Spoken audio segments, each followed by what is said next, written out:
Hello and welcome to the next in a series of podcasts for the history and context of journalism at the University of Winchester. I'm Karen Pennell. I'm joined in studio by Chris Horry and Brian Thornton. Today, Chris, you gave a lecture on the paradigm of change. Could you just explain who the most influential philosophers are when discussing this topic? Well, the paradigm of change is a technical term that we use for looking at a group of ideas in philosophy, culture, and in the 19th century, and paradigm just means a shift in the intellectual temperature, if you like, the intellectual climate, and the thinkers that we associate with that 19th century paradigm are Hegel, Charles Darwin, Karl Marx, who we didn't discuss particularly in this session, but we'll come on to look at him, and these people are really in the wake of Immanuel Kant, who brought about the famous Copernican revolution in philosophy, a complete shift in the way that the world is seen by intellectuals. So we're looking at the emphasis on change, the idea of change, which is present in all kinds of ways in the intellectual life of the 19th century, through Hegel, who in his turn was really a disciple of Immanuel Kant, Immanuel Kant being a figure in the 18th century, at the end of the 18th century, who really redefines the boundaries of intellectual life. In your lecture, you described the way that Immanuel Kant was in a large way a reaction against David Hume and the ideas that David Hume had established. Well, that's right. In Kant's most famous book, The Critique of Pure Reason, he announces that he's writing this book directly as a response to the work of David Hume. David Hume's a thinker we've looked at previously on the course. He's an empiricist and a man who doubted any kind of metaphysics, doubted the value, really, of trying to determine laws of nature which were not strictly bound by or testable in sense data. Kant thought that was too extreme a position, and he tried to steer a position between Hume and his materialism and empiricism, essentially that you don't believe anything unless you see it with your own eyes or through your senses. That's a position that we might call British empiricism. And on the other hand, French or continental rationalism, associated with René Descartes, the idea that all ideas are just that, they're just mental. I'm trying to avoid the word using phenomena because Kant uses it in a particular technical way, but I'll use it in the ordinary way, that the world essentially is immaterial and taking place in your mind. I think, therefore I am. So between these two rather extreme positions of rationalism, that essentially the world consists only of ideas, on the one hand, and empiricism, on the other hand, that the world consists only of physical objects. Kant tries to steer a middle path, synthesizing these 2 points of view. I mean, with Descartes, a lot of people argue that his idea of dualism, that we exist entirely in our minds, and that we can never know the reality of the world outside our minds. The point that Berkeley made, that it's possible this is all just a figment of either God's imagination placed in our mind or his ideas placed in our mind. But Immanuel Kant came up with a game changer when it came to this argument, and you described it very well, the idea of a noumenal world. Can you sort of explore what he meant by that? Yes, I do think this is a very powerful idea, and it solves such a lot of problems that it really stumped the empiricists in their attempts to describe the world. That objects really have a dual nature, but this dualism is not the same as the Cartesian dualism between mind and body. The dualism is intrinsic to any object that you might contemplate, any physical object, that it has two natures, as it were. If you consider let's just think of a chair or a pen or something like that. That pen has a nature which is the pen as a thing in itself. This is a noumenal pen, the pen that would still be a pen even if it wasn't perceived by anything at all. Then, when that pen is contemplated by somebody looking at it, touching it, smelling it, then it takes on a phenomenal character. But the phenomena is only in one's head. So my picture of the pen, my mental picture of the pen, my idea of the pen, is the phenomena of the pen. But if you take away my idea about the pen and just leave the pen as a thing in itself, unperceived, that is the noumenal pen. Now this distinction is very, very powerful, because you can apply this to any object at all. So that it allows for the possibility that objects could exist that are not perceived. And objects can exist that could never be perceived. Now, one can't say that that's sort of right or wrong, but what it does is it allows an avenue of inquiry into considering objects that are beyond human perception. Now, Kant didn't know this, but I was listening to a radio broadcast by Richard Dawkins, the evolutionary biologist, and he was talking about what he called the burqa. The burqa, he's a very anti-religious person. He doesn't like the burqa and all of that kind of religious stuff. And he was seeing human perception as a bit like a burqa, that we peer out through this slit in the electromagnetic spectrum, and that narrow slit is visible light. So everything that we can conceive of as an object must be seen through that slit. But rather like the burqa, it's much bigger, the fabric's much bigger, and it's hiding the X-ray spectrum, the radio spectrum, the infrared and the microwave spectrum. Now, if it so happened that we move the burqa down and we only look through the infrared, our view of the universe would be very different. In fact, with the infrared, it would still be recognizable, and people will now have seen night goggles and all the rest of it. The world is still recognizable, but it looks very different. If you move the burqa down to the X-ray spectrum, everything would be completely different. We simply would not be able to see cars, houses, pens, or anything like that, because they are not perceptible. They are not emitting X-ray radiation. But those pens and cars that wouldn't be visible to us in the X-ray spectrum are still there, but they would be noumenal in the X-ray spectrum. We might be able to bump into them or feel them or something like that, but we would experience them as some kind of weird force, a kind of ghost-like force perhaps, because we could only conceive of the world through our perceptive apparatus as it is, and then through yet another series of filters which Kant sees as our categories of possible understanding.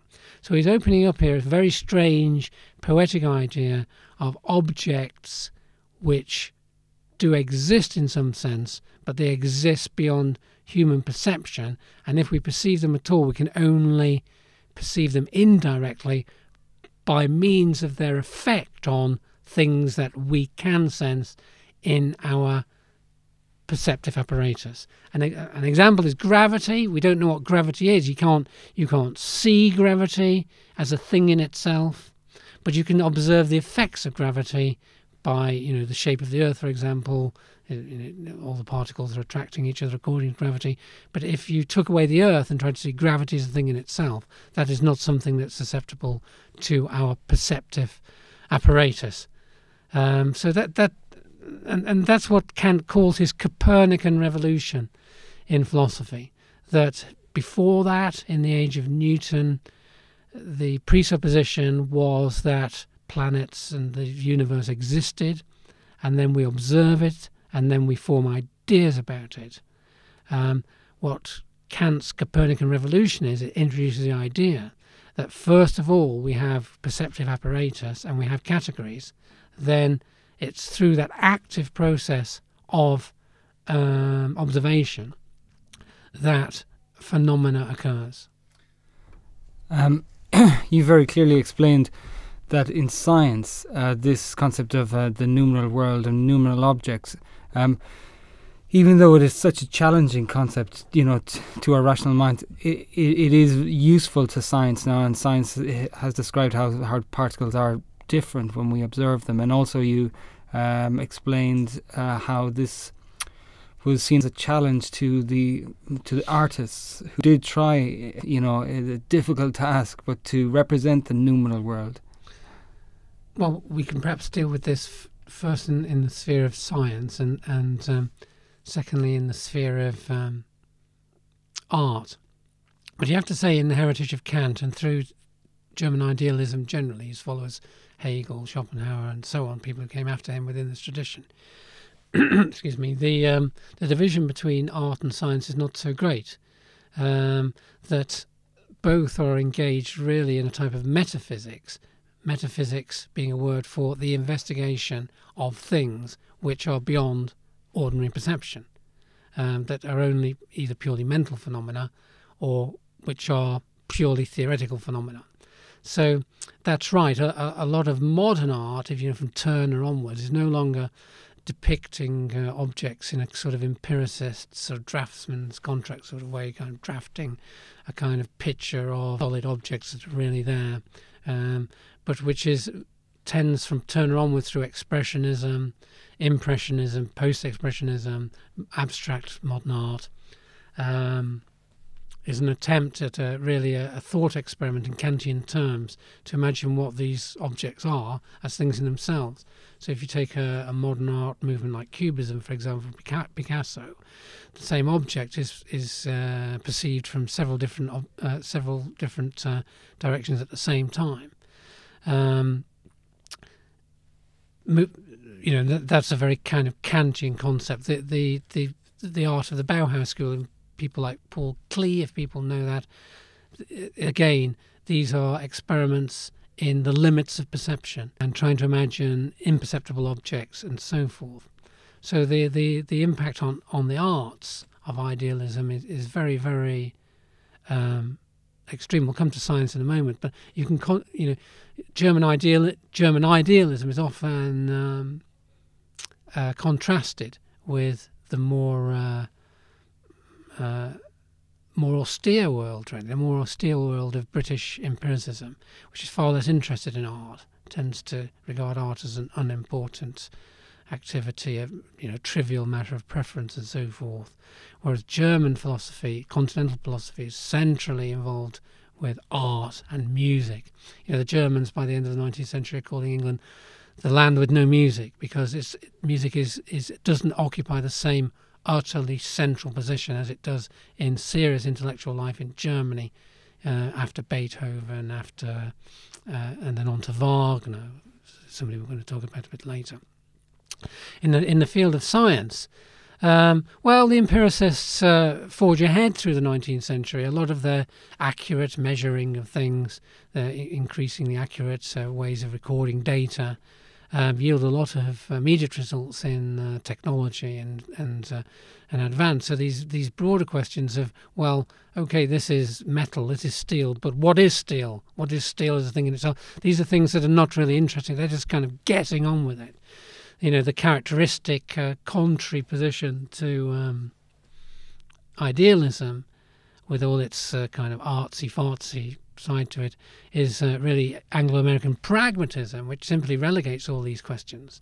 And then on to logical positivism, where they call metaphysics the M word. And somebody like Carnap, who is an empiricist, says, the only job of philosophy is to point out when somebody is saying something metaphysical and tell them to shut up. We will just deal with our perception as we find it in a phenomenological sense. We don't care what is the universe as a thing in itself. It's an unimportant question.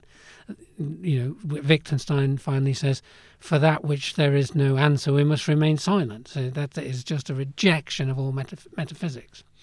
But meanwhile, once you get later into the 20th century, there's a leapfrog effect, and Kant's ideas become very interesting to the people who are interested in quantum mechanics. These are the people who are saying, well,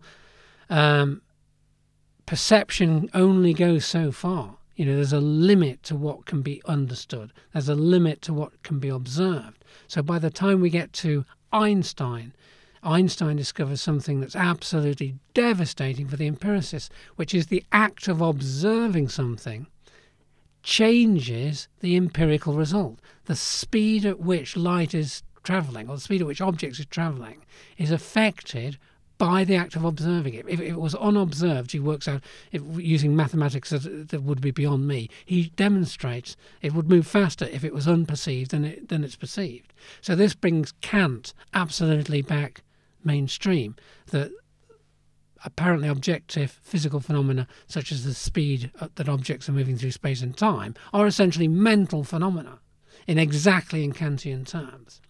So then, subsequently, there's a crisis of philosophy resulting, and a review of idealism, and bring it back into the mainstream.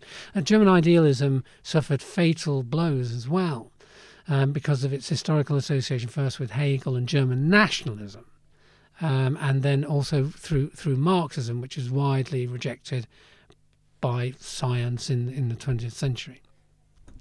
I mean, in this very meaty lecture that you gave, you covered not only Immanuel Kant but also Hegel. And I'd like to move on to Hegel now, but just as a little end to Immanuel Kant, you quite rightly pointed out that Immanuel Kant's ethics, that part of his philosophy, is massive, and I think that we need not deal with that now, because it is something that we do return to, especially even in as late as when we deal with Hannah Arendt and yes. points like this. So to move on, well, Kant was used as evidence in the Nuremberg Trial of Nazi war criminals in a complicated and absolutely fascinating way, which, as you rightly say, Brian, would be a bit of a mistake to try and enter into that, because that's another long discussion, really. Yeah, we wouldn't do it justice in the time that we have available, I think. Yeah. But so briefly with Hegel, who's very, very important to. I mean, in the lecture you established key ideas of Hegel, which are crucial when we go on to try and understand Marx, because Marx was a disciple of Hegel, although he later rejected him. Can you, in the brief time that we have, sort of outline the key points of Hegel? Well, in a nutshell, Hegel thinks, contrary to most other moderns, that the universe has purpose. It has teleology, to use a technical term, that when things happen, they don't just happen. Today I was talking to a student, for example, and I asked him to explain the English Civil War. And he was a very good student of first year. And he simply gave me a long, long list of events. This happened, and this happened, and this happened. This was kind of a non-Hegelian approach. A Hegelian approach would say, that was the emerging spirit of the freedom, or something like making itself, taking on a physical form in the events of the English Civil War. And on one level, Hegel sounds absolutely barking mad. What he says is that there's this thing called Geist. It's coterminous with God. It's like the mind of God. And the mind of God is making its mind up, as it were. It used to be totally content. Its mind knew itself for all eternity. And this is coterminous in Christian terms with, because Hegel is a Christian, he's a Protestant. He thinks that there was a perfect world of peace and bliss and everything like that, coterminous with the Garden of Eden. It was eternal. And at that point, Geist knew itself. Some of these phrases are translated from the German, so you don't quite get the nuance, but Geist knows itself, or Geist loves itself, or something. Then a terrible and inexplicable event happens, which is Geist suddenly doesn't know itself. It is alienated, and this is coterminous in the Christian eschatology with the fall, that there is some knowledge that is not perfect knowledge. You've eaten from the tree of knowledge. There's no confusion, misunderstanding. And the whole process of history, according to Hegel, from the fall, from the Garden of Eden to when he was writing in the 1820s, is just the attempt to get back into the Garden of Eden. Everyone's trying to get back into the Garden of Eden. That political manifestations are aimed at recreating the sort of utopia that once existed in the past. The very word revolution means to try and go back to a more perfect time in the past. The states of modern Europe are... So when there's a war, whenever there's a war between Prussia and France, there simply isn't a war between Prussia and France over vineyards or something, or the best steel... the best iron ore deposit. It's actually a world historical struggle between the principle of good and evil, which is being directed, maybe not directed, but is a consequence of God's own will to recreate his on earth. As it is in heaven, so it will be on earth. Okay, that's all we've got time for today. Thank you very much to Chris. I've been Karen Pennell, and thank you for listening.